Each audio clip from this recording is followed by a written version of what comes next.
నమస్కారం అండి. SB news 9550కి స్వాగతం సుస్వాగతం. ఏ రోజు వార్త ఆ రోజు మనకు అప్డేట్ కావాలంటే ఎస్బీ న్యూస్ 9550 ఛానల్ను మీరు సబ్స్క్రైబ్ చేసుకుంటే ప్రతిరోజు వార్త మీకు అప్డేట్గా ఉంటుంది.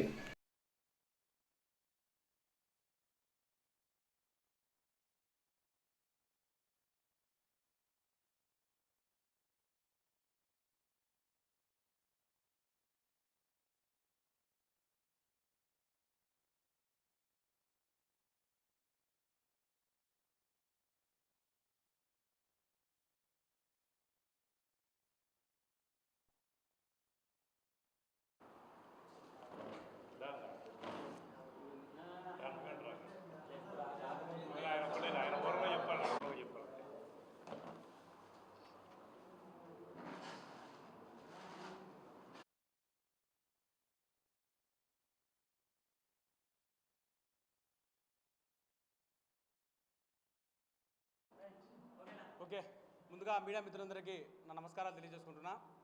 నిన్నటి దినమున కమలాపురంలో వీరశివారెడ్డి గారు ప్రెస్ మీట్ పెట్టడం జరిగింది.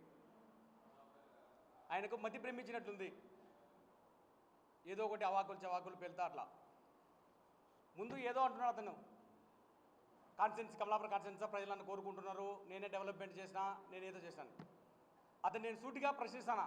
అతని ఊరికే పోదాం, ఫస్ట్ వాళ్ళ ఊరు నుంచే మొదలు పెడదాం. ఫస్ట్ మీ ఊర్లో ఒక రైతులకు న్యాయం చేయి. మీ అందరికీ తెలిసిన విషయం ఇది. ఒక రైతులకు అందరూ కలిసి ఒక వ్యాపారస్తునికి శనిగలు వేశారు. ఆ ఊర్లోనే, ఆ ఊరు చెందిన అతనికే మొత్తము ఆ శనిగల డబ్బులంతా అతను తీసుకుపోయి వీరశివారెడ్డి గారి దగ్గరనే పెట్టినాడు. పెడితే అతనికి ఇచ్చిన వడ్డీకి ఏదో ₹2 ₹3 వడ్డీకి కొంత అమౌంట్ ఇచ్చినారు. ఇతని తమ్ముడు వీళ్ళందరికీ ఇదే పనే. ఆ ఊర్లో ఎవరన్నా ఉంటే ఇతనిదంతే అతనికాడికి, అతనిదంతే ఇతనికాడికి, ఇట్లా ఒకరి మీద ఒకరు. ఇప్పుడు వీరశివారెడ్డి గారి డబ్బులు ఇస్తాడు వడ్డీకి, ప్రతాప్ రెడ్డి గారు డిమాండ్ చేస్తారు. అప్పుడు ప్రతాప్ రెడ్డి గారు తీసుకొచ్చి మళ్ళీ వీరశివారెడ్డి కట్టడం, ఇలా చేస్తానన్నమాట. ఇప్పుడు రైతులు దగ్గర కోటిన్నర రూపాయలు రైతులు కష్టం చేసి 6 కాలాలు పండించి కోటిన్నర 3 కోట్ల రూపాయలు రైతులకు డబ్బులు తీసుకుపోయి ఎవడైతే ఈ శనిగల వ్యాపారం చేశాడో వాతను తీసుకుపోయి వీరశివారెడ్డి గారి చేతికి ఇచ్చినాడు. ఆ ఊరు పెద్ద మనిషి అనుకొని. పెద్ద మనిషి ఏం చేయాలా? అందరినీ పిలిచి సమన్యాయంగా ఫస్ట్ అందరికీ వచ్చిన దాంట్లో పంచాలా. అదట పోనిచ్చి ఇతని తమ్ముడు, ఇతని మేనల్లుడు, ఇతని కుటుంబ సభ్యులు ఎవరెవరు అందరూ మొత్తం ₹1.5 ₹2 వడ్డీతో డబ్బులు తీసుకొని, ఈ ₹1.5 ₹2 అనేది మేము కూడా కనలే, స్వయాన ఈ వీరశివారెడ్డి దగ్గర ఎవరైతే ఉన్నారో అతను ఆత్మ అంటారు, అతన్ని కమలాపురం ఉన్నాడు, అతనే అన్నాడు, స్వామి మేము ₹3 తీసుకోలే, ₹1.5 వడ్డీతో తీసుకున్నాము. ఏది పరపతి ఇచ్చినప్పుడు మొత్తం శనిగల లెక్క రైతులు తీసుకున్నారు. ఈ పొద్దుటికి ఏమన్నా రైతులకి ఒక ₹10 న్యాయం చేశారా?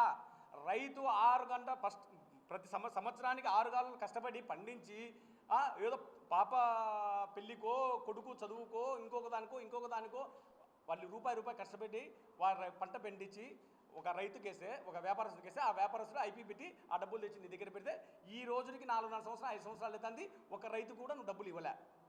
ఫస్ట్ ఆ నుంచి నువ్వు రైతులకి నువ్వు ఒక పెద్ద మనిషి అంటున్నావు. సరే నీ చేత కాకుంటే వాడిని పిలిపించిరే, నా చేత కాడంలా, ఇదో నీ డబ్బులు తీసుకొని పో, నువ్వేమైనా చేసుకో అని చెప్పాల్సి బోనిచ్చి, నువ్వు ఏందో నీతులు చెప్తాను. నీ నీతులని నువ్వు నీతులు చెప్పడానికి నువ్వేమన్నా సత్యహరిచంద్రునివే? ఫస్ట్ రైతులకు న్యాయం చేయి. నిన్ను 3 సార్లు నీ ఊళ్ళో రిగ్గింగ్ చేసింటేనే నువ్వు ఇంతవరకు వాళ్ళకి ఏం చేయలేకపోతాను. అదెట్ట పెడతాం? ఆ ఊర్లోనే వీరభద్రస్వామి టెంపుల్ ఉంది.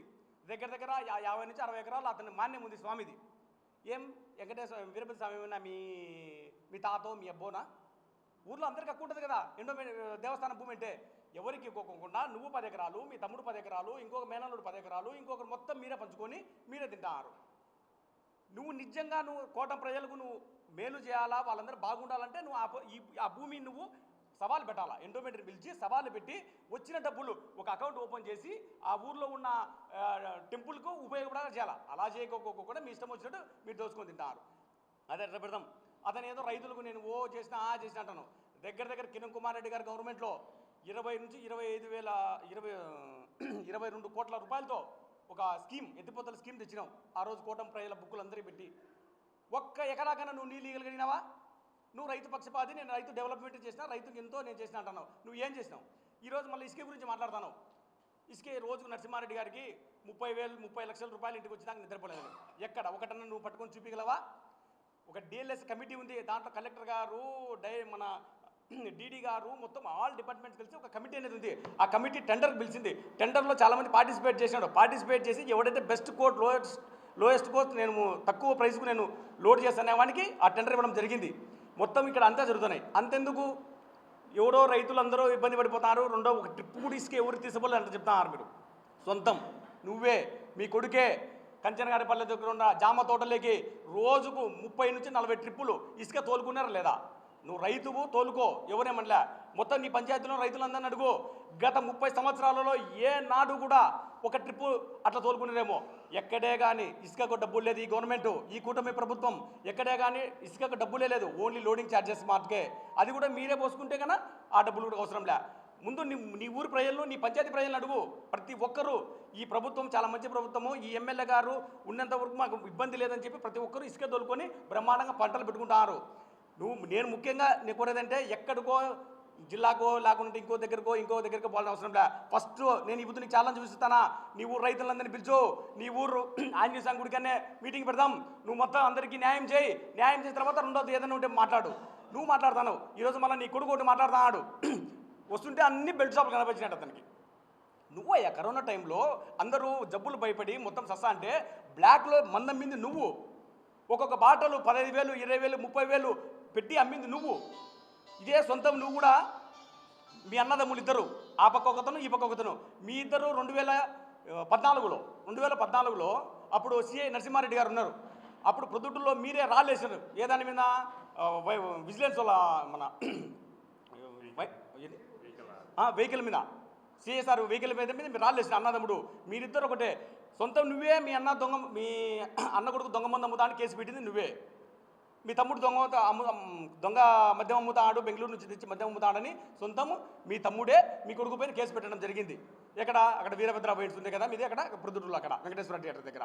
నువ్వు మాట్లాడుతున్నావు ఈరోజు. నీకు ఏ మొహం? నువ్వు 14లో నేను కూటమి ప్రభుత్వంలో చేరుతానా, కూటమి ప్రభుత్వం అంటే తెలుగుదేశము, జనసేన మరియు బీజేపీ ముగ్గురు. నేను బీజేపీలో చేరుతాంటున్నావు. బీజేపీలో చేరుతాంటాను మరి ఏ విధంగా నువ్వు మా చంద్రబాబు నాయుడు గారిని మరియు మా ఎమ్మెల్యే గారిని మీరు ధ్వజం పెడతారు, అనవసరమైన మాటలు మీరు ఎందుకు మాట్లాడతారు? ఏమంటారు, ఆధారం లేని పదాలని, నిరాధారం లేని అన్ని పదాలన్నీ వాడి మీరు ఏదో ఒకటి పబ్లిక్లో నీ కథ అయిపోయింది. నువ్వు ఊరు బొమ్మంటాంది, కాటి రమ్మంటాంది. నువ్వు దానికే సిద్ధంగా ఉండాలా. నీకు దింపుడు గల ఆశ ఇంకా చావనట్టుంది. దింపుడు కనుక ఏదో పిలుస్తారు మన పెద్దోళ్ళు ఎవరుంటే ఒకసారి నాయనా అని. నీకు రాజకీయం కాబట్టి ఉంటుంది. నిన్ను 15 సంవత్సరాలు ప్రజలు మర్చిపోయినారు. ఇంకా నీకు ఏం అవసరం లేదు. నువ్వు నేను చేసే జీవితం లక్షణంగా మనవలతో బాగా కడుపుకో. నువ్వు ఎవరో మాటలు విని నువ్వు లేనిపోనేదంతా చేసుకొని నేనేదో హరిచంద్రుడు అంటే ఎవరు నమ్మరు. ఫస్ట్ నేను ఈ బుద్ధి మళ్ళా చెప్తున్నా, మీ ఊరు శనగల రైతులకు న్యాయం చేయి. వాళ్ళందరికీ వాళ్ళకి ఎంతో రుణపడి ఉన్నాను. ఫస్ట్ వాళ్ళకి న్యాయం చేసి తర్వాత ఏదైనా ఉంటే నియోజకవర్గం కానీ ఇంకొకరు కానీ మనం మాట్లాడదాం. నువ్వు అంటున్నావు కదా ఇసుక కావాలంటే మేము వితౌట్ ప్రూఫ్ అన్ని ఇస్తాం, మేము విత్ ప్రూఫ్. నువ్వు కావాలంటే ఎక్కడికైనా అని వెళ్ళి మీరు చూసుకోండి. ఇట్లా ఊరికి ఆ నోరు ఉంది కానీ అవాకులు చవాకులు పేరాల్సిన అది పద్ధతి కాదు. అది నీ వయసుకు మంచిది కాదు. ఇంతటితోనైనా నువ్వు బుద్ధి తెచ్చుకొని నీ పని నువ్వు చేసుకుంటే మంచిదని నేను మీడియా ముఖంగా అతను తెలియజేసుకుంటున్నా. నా పేరు పుత్తాయలారెడ్డి, జిల్లా తెలుగు యూత్ అధ్యక్షుడిని.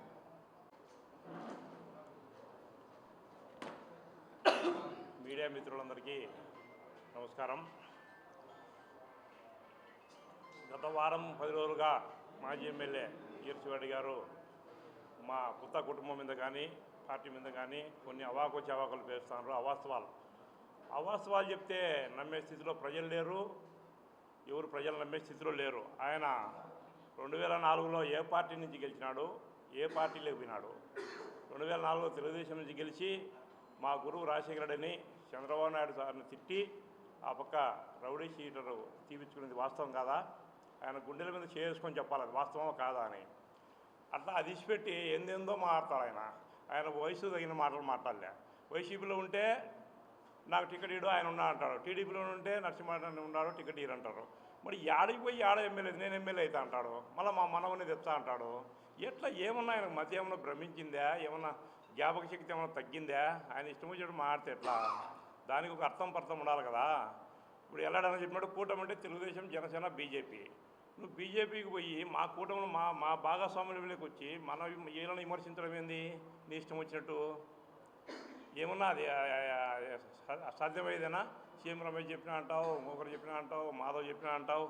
ఎందుకు నేను ఎవరు కోరుకుంటాను? చిటికి ఇచ్చా నా వర్గం అంతా ఉన్నారంట. ఏడ చిటికి బెయ్యి, నేను ఎవరు వద్దన్నాడు చిటికి వేయకుండా బెయ్యి అవుతుంది నీ వర్గం.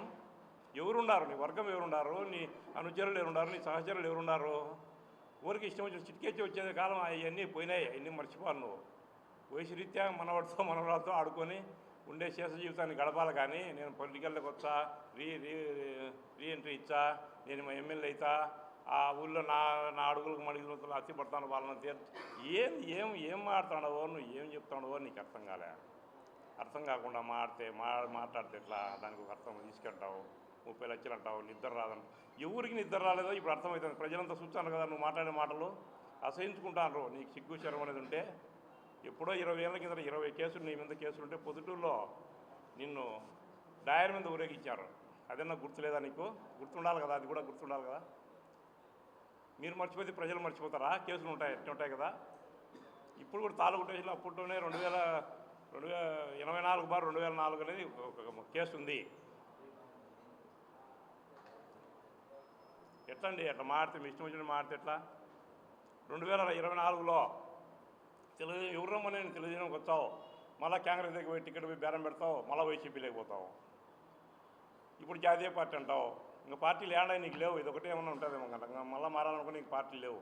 అంత నిలకడ లేకుండా రాజకీయాలు చేసి మా మచ్చ లేకుండా, మా పుత్త కుటుంబం కానీ, మా పెద్దాయన కానీ, మా ఎమ్మెల్యే కానీ మచ్చ లేకుండా, పార్టీ మారకుండా మచ్చ లేకుండా వాళ్ళు రాజకీయాలు చేస్తా, ప్రజాసేవ చేస్తా అంటే వాళ్ళ మీద బురద తల్లడం ఎంతవరకు న్యాయం? ఎంతవరకు సబాబు? నువ్వు మాట్లాడుకుంటే నువ్వు అసలు రాజకీయం చేసే అర్హత నీకుందా? నిలకడలే. 2019లో మాకు పక్క ప్రచారం చేస్తా ఉంటావు.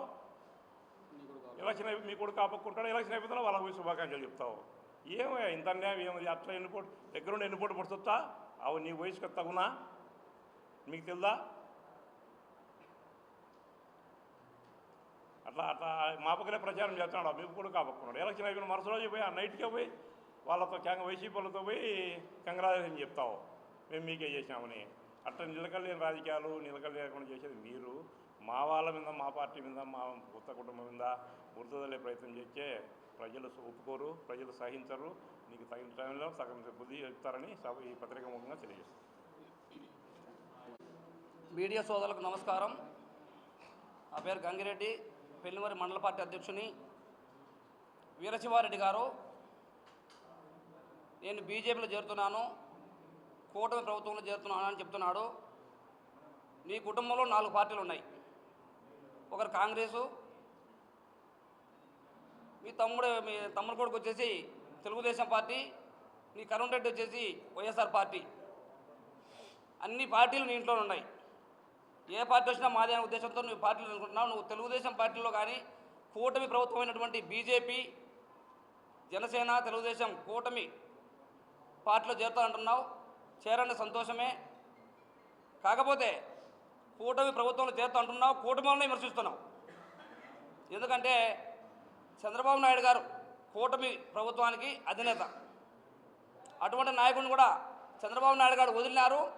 ఎమ్మెల్యే గారు విత్తులు పెడుగు తిరుగుతున్నారని కూడా నువ్వు చెప్తున్నావు. నువ్వు కూటమిలో ఎందుకు చేరుతున్నావు? కూటమిలో చేరుతా అంటున్నా, నేను చేర్చుకుంటారా? కూటమిని విమర్శించేటప్పుడు నేను ఎవరు చేర్చుకుంటారు? మా ఎమ్మెల్యే గారు యువకులు, ఉత్సాహవంతులు. ఎక్కడ చూసినా కానీ జిల్లాలో కూడా ముఖ్యంగా అందరి ఎమ్మెల్యేల పైన ఉత్సాహంగా ప్రజలకు అందుబాటులో ఉంటారని కూడా ప్రజలందరూ కూడా జిల్లాలో కూడా అనుకుంటున్నారు. అటువంటి నాయకులను కూడా విమర్శించడం నీకు తగదు. ఎందుకంటే ప్రతి ఒక్క కుటుంబంలో కూడా అన్ని పార్టీలు ఉంటాయి మీరు. కాబట్టి నీకు పద్ధతి కాదు ఇది. విమర్శించడం కూడా పద్ధతి కాదు నీకు ఇది. ఎందుకంటే నువ్వు అనుభవజ్ఞునివి. చేరు, కూటమిలో చేరు, అభివృద్ధి చేయి. కూటమి ప్రభుత్వానికి అన్ని విధాలు సహకరించు. నువ్వు సహకరించాలని లేవు, నువ్వు ఏదో బుడదలని వస్తున్నావు అంతే. మన ఎమ్మెల్యేను, కుటుంబ సభ్యులను, ఎందుకంటే మన రాష్ట్ర పార్టీ ఉపాధ్యక్షుడు మన నరసింహారెడ్డి గారిని విమర్శించాలని వస్తున్నావు తప్ప నీకు ఏరే ఉద్దేశం లేదు. కూటమిలో చేరాలనే ఉద్దేశం లేదు నీకు. ఏం రాళ్ళు వేయాలనే ఉద్దేశం వస్తున్నావు. కాబట్టి నువ్వు తగ్గించుకో. నువ్వు చేరాలంటే చేరు, కానీ విమర్శించడం పద్ధతి కాదు నీకు. అనుభవం నుండి కాబట్టి నువ్వు ఇంతటితో నువ్వు ప్రశాంతంగా ఇంతకు మా సోదరులు చెప్పినట్టు ఇంట్లో పిల్లలు నడుచుకుంటూ ప్రశాంతంగా ఉండవలసిందిగా నేను కోరుకుంటున్నాను. నిన్నటి దినమున వీరశివారెడ్డి గారు మా ఎమ్మెల్యే గారు, మా పెద్దాయన గారి మీద లేనిపోని అనేక ఆరోపణలు చేసినారు. ఆధారాలన్నీ ఆరోపణలు చేస్తూ సహజ వనరులన్నీ దోచుకున్నారని చెప్తున్నారు. మేము ఆధారాలతో వచ్చినాం. వీరశివారెడ్డి గారు ఎక్కడెక్కడ దోపిడీ చేశారు, ఎవరెవరి దొంగతనాలు చేశారు అంటే అన్ని ఆధారాలతో ఉంది.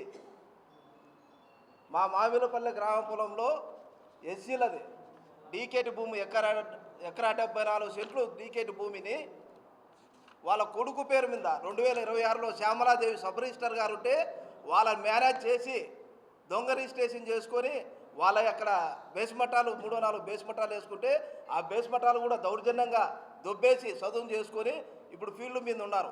ఇదే విషయం మీద శ్యామలాదేవి గారు కూడా సస్పెండ్ కావడం జరిగింది. అది కూడా మీరు ఎంక్వైరీ చేసుకునే తెలుస్తుంది. ఇట్లా ఈరోజు దాదాపు 5 కోట్ల రూపాయల భూమి మీద చేస్తుంది ఈ ఎస్సీల భూమిది. వాళ్ళకు స్వయాన వాళ్ళ కొడుకు పేరు మీదనే రిజిస్టర్ చేసుకున్నారు. 5 కోట్ల రూపాయలు భూమి నువ్వు కబ్జా చేసి పెట్టుకున్నావు. మా మామిలపల్లి గ్రామ పొలం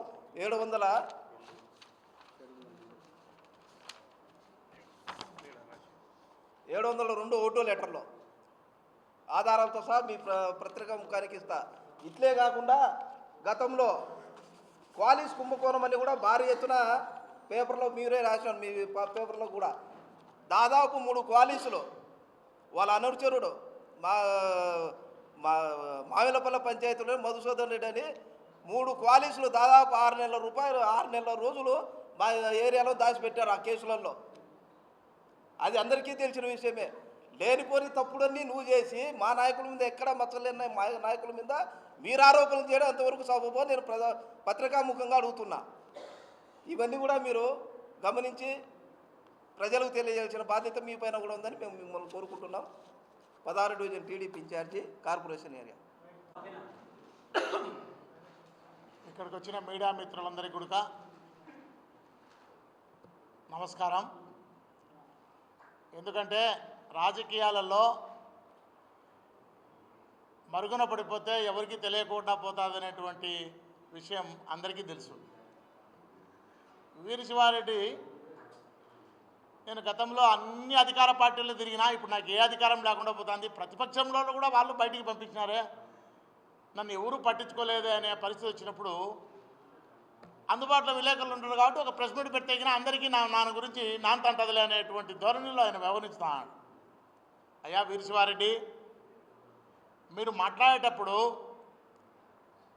కొంచెం ఆలోచన చేయాలా. చాలా పెద్ద వయసు మీది. లాస్ట్కు మీరే కాకుండా మీ కొడుకును కూడా అయినారు. ఇప్పుడే మా సోదరుడు అన్నట్టు మీకున్నే చరిత్ర ఆయనకు తీసుకొచ్చి పెట్టినట్టు కనపడుతుంది. ఇప్పుడు ఆయన చెప్తాంటే నాకు కూడా అర్థమవుతుంది. ఎస్సీ గారి భూములు రిజిస్టర్ ఎస్సీలే అవి బడుగు బలహీన వర్గాల భూములు కూడా రిజిస్టర్ చేసుకుని డాక్యుమెంట్తో సహా చూపించాలంటే నిజంగా మీకెట్టుందో కానీ నాకైతే సిగ్గుందా లేదా నేను మళ్ళీ వీళ్ళ మీద మాట్లాడేదానికి అనేటువంటి ఆలోచన వస్తూ ఉంది. ఎక్కడికి పోతుంది? ఏం జరుగుతుంది? అసలు ఏంది? గతంలో మన చరిత్ర అందరికీ తెలిసిన విషయమే కదా వీరశివారెడ్డి గారు. ఇదేమన్నా కొత్తగా ఉందా? అప్పుడు ఒద్దుటూరులో ఒకసారి మేము చిన్నప్పుడు అప్పుడు కాలేజీకి పోయేటప్పుడు చెప్తా ఉంది, కోటమల్లు పోయి అది మట్కా నిర్వహించుతుంటే కేసు పెట్టి లోపల వచ్చే దాని మీద ఫైన్ కూడా వేసినారన్నారు. మరి అది మీకు తెలిసిందా? మట్కా నిర్వహించే దాంట్లో మీకు స్వయాన మీ పేరుతో ఫైన్ వేసినటువంటి చరిత్ర చెప్తా అంటే మేము విన్నాం. అది ఉత్తదా కాదా? డైరెక్ట్గా మీరే మళ్ళా రేపు ప్రెస్ మీట్లోకి వచ్చినప్పుడు అది చెప్పండి దయవుంచి. లేదా నేను మట్కా నిర్వహించిన కేసులో లేను, నా మీద ఫైన్ వేయలేదు అని చెప్తారా? వాస్తవమే మీరింది అని చెప్తారా? అది మీకే వదిలేస్తానా? ఎందుకంటే అది మీకే తెలుసు. అందరూ అనుకుంటా అంటే నేను ఇన్నా. పోతే రౌడీజం ఎవరిదయ్యా ఈ జిల్లాలో? ఏ రాజకీయ నాయకుడైనా కానీ పారిశ్రామికవేత్తలను కొట్టినటువంటి చరిత్ర ఉందా? కొట్టించిన చరిత్ర వాళ్ళ కేసులో ముద్దాయిలుగా ఉండారా? జకోటియాని సిమెంట్ ఫ్యాక్టరీ జీఎం గారిని జకోటియాని కొట్టిన కేసులో మీరు ఉండి ఎన్ని రోజులు ఈ జిల్లాని రాష్ట్రాన్ని వదిలిపోయినారయ్యా వీరశివారెడ్డి గారు? రోజు నేను ప్రెస్ మీటు, నేను కథ, నేను అది సహజ వనరులందరినీ దోసుకొని పోతున్నాడు. ఎక్కడ సహజ వనరులు? ఏంది మాట్లాడుతున్నారు మీరు? మన చరిత్ర ఏంది? మనం యాడ్ నుంచి వచ్చినాము? ఎక్కడ మాట్లాడుతున్నారు మీరు? ఇప్పుడు ఎల్లారెడ్డి చెప్పా ఊళ్ళో రైతులందరినీ ముంచినామని. ఇంకొక ఆయన చెప్తున్నాడు మీ కొడుకు పేరుతో భూములన్నీ పెట్టుకున్నాడు, ఎస్సీలో అన్ని పాపం వాళ్ళ భూములన్నీ పెట్టుకొని 5 కోట్ల రూపాయలు దొబ్బేసినాడు, ఆమె ఎవరో దాంట్లోనే సస్పెన్షన్ అయిందని చెప్తా ఉన్నారు. ఇప్పుడే మా మోహన్ బాబు చెప్తున్నాడు, అయ్యా నీకు ఇప్పటికైనా అంత ఆలోచన లేకుండా మాట్లాడితే ఎట్లా అని చెప్తున్నాడు. అంటే ఎవరో చెప్పేది తెలుసుకుంది, అంటే ఎవరో చెప్పినంత వరకు మీకు ఆ పరిజ్ఞానం మీకు ఏమైనా దుబ్బేసిందని స్వామి. ఏంది అది, ఎక్కడికి పోతుంది? జకోటియా కేసులో ముద్దాయి, అదేందో వెహికల్ కేసుల్లో ఆ కార్లు, టిప్పర్లు, లారీలు, జేసీబీలు, ఈ కేసుల్లో కూడా ముద్దాయి మళ్ళా పరిగెత్తా మళ్ళా పోయినాను. అదే ఇప్పుడే సోదరుడు చెప్పా, ఆ కేసులో తెలుగుదేశం పార్టీ చంద్రబాబు నాయుడు టికెట్ ఇస్తే ఎమ్మెల్యే అయ్యి, ఆయన పుణ్యంతో ఎమ్మెల్యే అయ్యి అధికారం రాజశేఖరుడికి వస్తానని నోటుకొచ్చినట్టు చంద్రబాబు నాయుడు తిట్టి ఈ కేసును ఘటనేసుకునే దానికి మళ్ళీ 6 నెలల్లో సంవత్సరమో రాష్ట్రమే దాటిపోయి తీసుకొచ్చి నేరుగా వచ్చి రాజశేఖర రెడ్డి వాళ్ళ తల్లిగారు ఆమె జయమ్మో ఆమె కాళ్ళు పట్టుకున్నారని అప్పుడు అంటున్నారు. అది వాస్తవం కదా, మీరే చెప్పాలా. రేపు మళ్ళీ ప్రెస్ మీట్ ఉంది కదా, నువ్వేం సాలేవు కదా. కాబట్టి మీరు చెప్పాల్సినవి ఇన్ని చెప్పాలా. కాబట్టి మీకుండే వయస్సు ఏ రూపంలోనైనా కానీ మీరు గెలిచినటువంటి శాసనసభ్యులు ఎన్నికైన వ్యక్తులు కాబట్టి ఒక్కపార ఆలోచన చేసి నా పేరే నానాలా, నా పేరే నానాలా, ఏ రకంగా అయినా సరే, చెడ్డగా అయినా సరే, మంచిగా అయినా సరే నా పేరు నానాలా అనుకొని రోజు ప్రెస్ మీట్లు పెట్టేదానికంటే ఇప్పుడే చెప్పినాడు ఆంజనేయ స్వామి కాడ ప్రమాణం చేసి మీరు రైతులను ముంచినావా లేదా అని, అది ఒక పార్టీ నిర్ణయించి ఆ ప్రమాణం ఎప్పుడు చెప్తే ప్రేక్షకుల మాదిరి అందరం వచ్చి చూసేదానికి రెడీతున్నాం. ఎప్పుడు కూడా గొప్ప బుద్ధితో గొప్ప మనసుతో రాజకీయాలు చేయాలా. రాజకీయం అంటే అర్థమేంద్రంటే ప్రజాసేవకే అంకితం కావాల్సిన అవసరం ఉంది. అతనే రాజకీయ నాయకుడు. దొంగతనాలకో రౌడీలకో ఇంకొకటికో బానిస అయితే రాజకీయ నాయకుడు అన్నారు. దొంగ అంటారు, రౌడీ అంటారు, ఇంకా వేరే వేరే పదాలు వాడుతూ ఉంటారు. దాంట్లోకి మనం పోకుండా ఉండాలా. ఏదో మాకు ఈ వయసు వచ్చినా మాకు ఆ పదవులు రాకపోయినా ఆ నీచ చరిత్ర మాకు లేదు. ఎందుకో నువ్వు మూట కట్టుకున్నావు, మీ కుమారుని కూడా మూట కట్టించేదానికి సిద్ధపడినావు. ఇప్పుడు అదే రిజిస్టర్లు చేసుకుని భూములని. కాబట్టి ఇది మంచిది కాదు. మంచిగా మీరు ఉండి బీజేపీ చేరండి, కూటమిలో ఉండండి, ఇంకో దాంట్లో ఉండండి. వాళ్ళు తీసుకుంటాను లేదో నాకు తెలిసి నిన్ననే మాధవ్ సార్ దగ్గరికి పోయినారు. మరి ఆయన ఏమైనా తిరస్కరించినాడేమో నాకు తెలియదు. వస్తానే కూటమిని మళ్ళీ మాట్లాడినారు. కాబట్టి మీ ఎంబడి ప్రెస్ మీట్లో కూర్చున్న వాళ్ళందరూ కూడా ఏ ఒక్కడు తెలుగుదేశం పార్టీ కాదు, అంతా వైఎస్ఆర్ పార్టీ వాళ్ళే. నీ మంచులో ఇంకొకరి మంచులో కాదు, మీతో కలిపి వైఎస్ఆర్ పార్టీ వాళ్ళే.